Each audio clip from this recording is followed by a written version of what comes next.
So let us see what do we have here for you guys. Today, just take only what resonates. Feel free to pick up yung mga mensahe na kumukonek lamang sa'yo. Look at that. We have here the energy of Nine of Swords. Tignan mo, someone here, no, ay sleepless, sleeplessness, okay? Meron ditong energy na hindi siya makatulog sa gabi, okay? Parang nga nakakita tayo rito ng energy na iisa lang yung bagay na iniisip niya pero hindi niya pa rito mapagdesisyonan. Ayan, no? Parang nahihirapan siya rito, no? And solving this, no, parang kailangan ng matinding, okay, atensyon. Kaya nagpo-focus siya rito. Okay. Tsaka parang may energy rin na kung ano 'tong iniisip niya. Something here na parang might be gusto niyang takasan. Let us see. Parang gano'n. Takasan, alisan. Yeah, this person here wants to remove his or her energy from whatever it is, no, na parang pain dito or burden para sa kanya. Let me see. Six of Water, Five of Fire, Transformation. Six of Air. This person here. Okay. There's already three major arcanas. Hangman Energy, Emperor, and the Transformation. The Tower yun. Center of the reading, Nine of Water. You are appearing as the Queen of Water here. Wala tayong gender dito, bae, lalaki, LGBT. Okay, something to do with communication. Four of Air. Still can't decide. Bottom of the deck, the Star. Waiting for some kind of perfect timing. Eight of Coins. Working on it. Still working on it. Okay. So let me just get straight to the point. This is your ex-lover who went into a third-party situation. Okay? So, I do see, no, na dahil timeless tayo dito, pwede nangyari na sa iba, nangyayari na sa iba, mangyayari pa lang. Pero kung sino man tong person na to na nasaktan kayo, definitely or absolutely, meron ditong third party na other woman, other man. Okay? Meron ditong someone else. Pero, ngayon, iba rito, no, may twist. Iba rito ang dating ng mensahe, no? Bakit miss yan? Kasi dito, mga babes, no, hindi niya alam paano niya sasabihin dun sa third party na ayaw niya na? Ayan oh, so mabilis ba siyang nagsawa, miss yan? O, pwede. Pero hindi eh. Ang term is, with the transformation, no, and the awakening present dito, no, sa kanyang energy, lumalabas na hindi lang talaga na-build ng matibay ang foundation ng kanilang connection.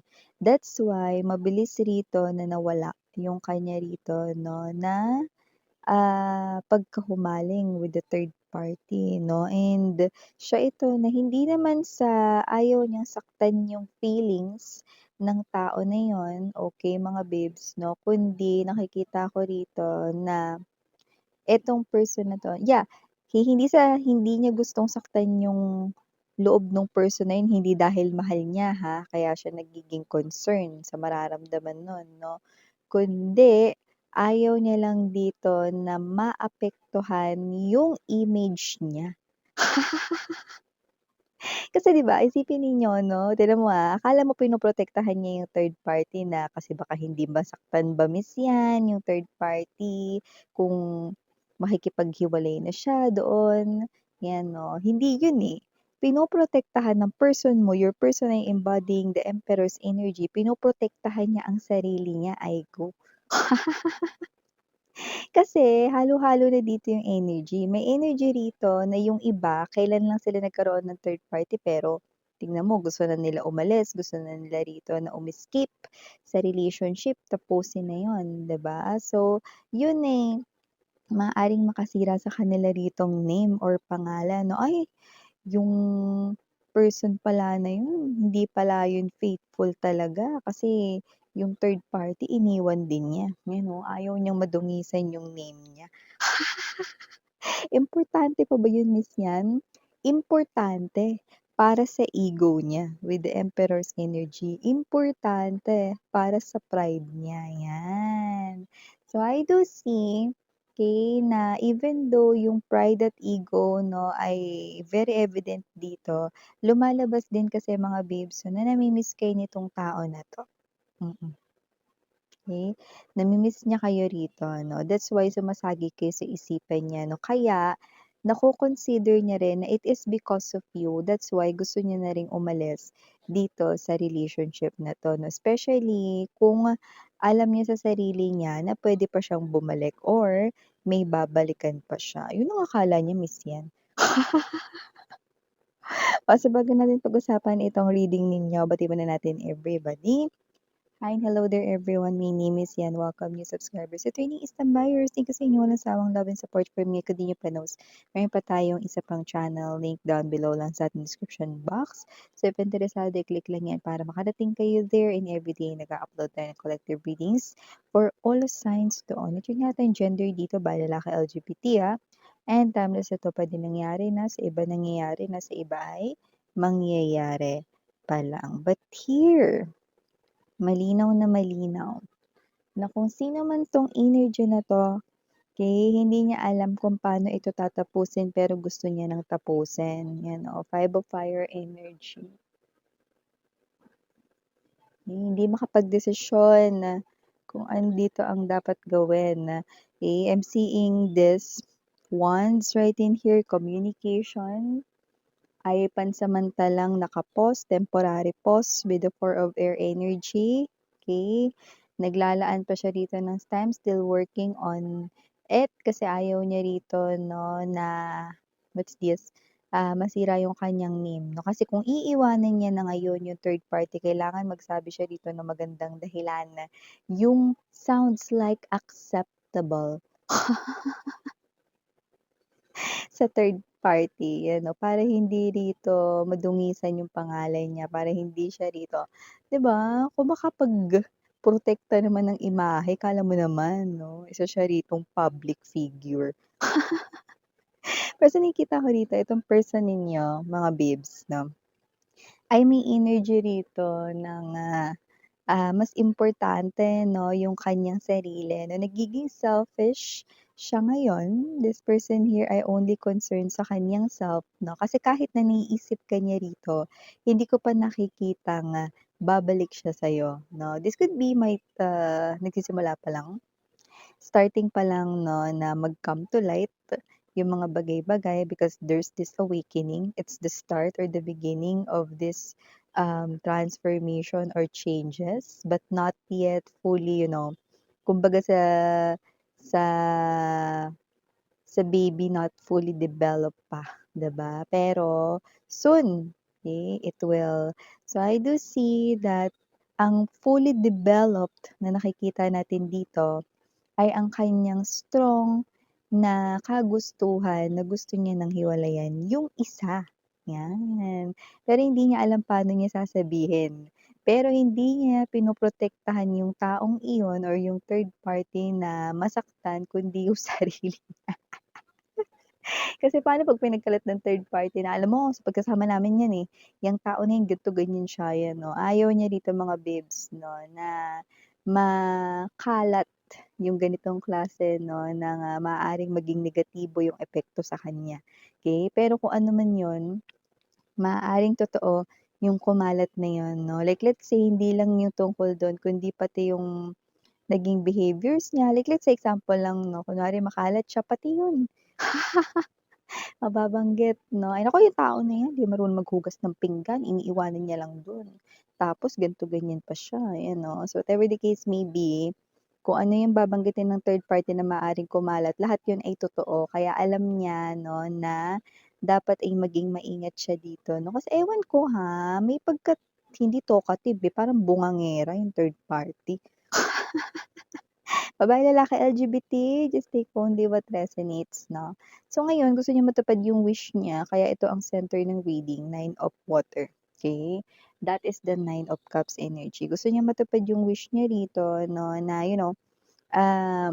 makapagkalas doon sa tao na yun, pero dapat hindi na siya gagambalain nun. Dapat pumayag yun at tanggapin yung hiwalayan nila. So parang nag-iisip siya rito or mag-iisip siya rito 'no, ng paraan 'no, how to put it in a nice way.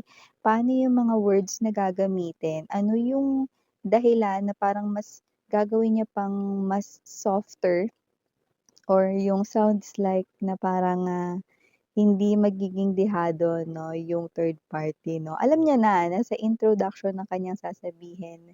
Bibigyan niya ng compliment yung tao na yun, sasabihin niya yung mga magagandang bagay na na-experience niya from that person 'no, tapos sa kanya ngayon isusunod kung bakit maghihiwalay sila.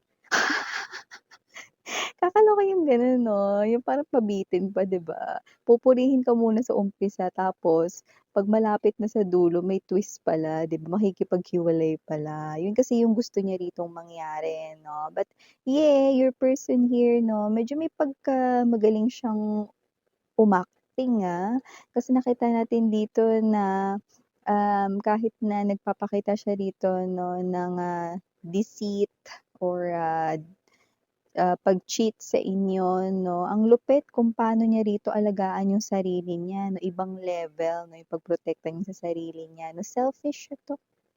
Yun ang nakikita ko rito, okey.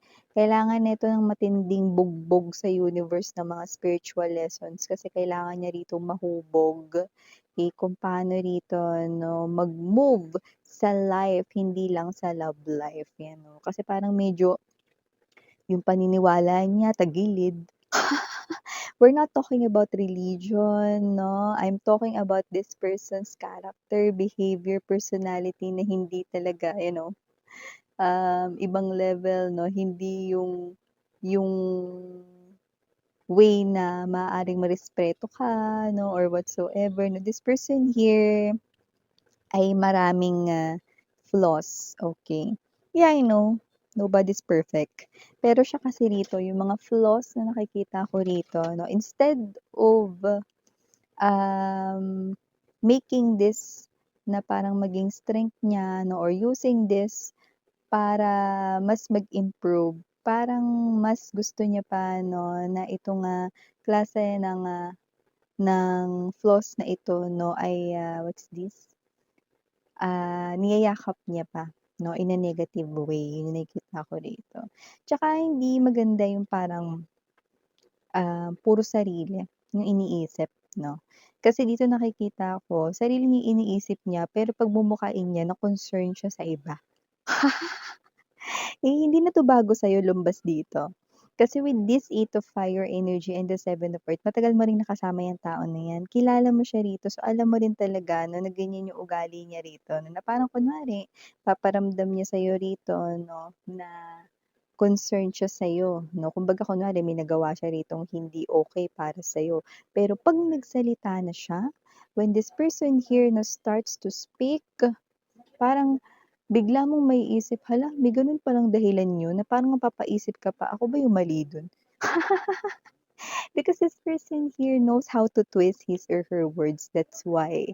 This person is a good talker. But at the same time, this person here protects himself or herself more. But like what I've said, no, Queen of Water energy, lahat ng gender dito ba, lalaki, LGBT.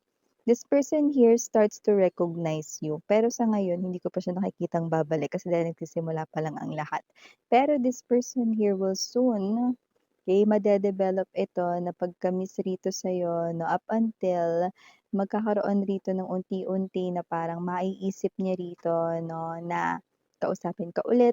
Maybe there's something here that you need to fix or talk about, no? Na parang feeling niya hindi siya makaka-go on with his or her life if hindi ka niya nakausap about something, no? This person is trying to figure out. Huwag kayong mag-alala kasi nakikita ko rito, no, na medyo complex siya kung mag-isip. Parang siya yung klase ng individual na hindi niya hahayaan na mag-isip siya for long. or mahirapan siyang ma-figure out yung puzzle pieces ng inyong connection 'no. So, gagawa siya ng paraan, "Ano ba 'tong nararamdaman ko? Ba't ko naiisip si collective? Is this, normal na nami-miss ko lang siya kasi, naalala ko yung mga bagay na ginagawa niya para sa'kin," 'no, yung mga gano'n. Okay, maybe this person here could be analytical but at the same time, this person here 'no, wants to solve his or her problem right away. So, initials natin dito, we have capital letter F, capital letter M, capital letter R, capital letter S, capital letter I, and capital letter G. Oh, maybe this person here could be looking at your IG or spying on you. Okay, sometimes. We also have here small letters A, P, C, D as in dog, S. For S, maaring dalawa. Okay, and last but not the least, L. So, ito yung mga mensahe nakuha ko para sa'yo. Babe, again, I'm Yuriana, only for the girls, Yana, do na for the boys. Sarang hayo, love and light. Titra. Annyeong.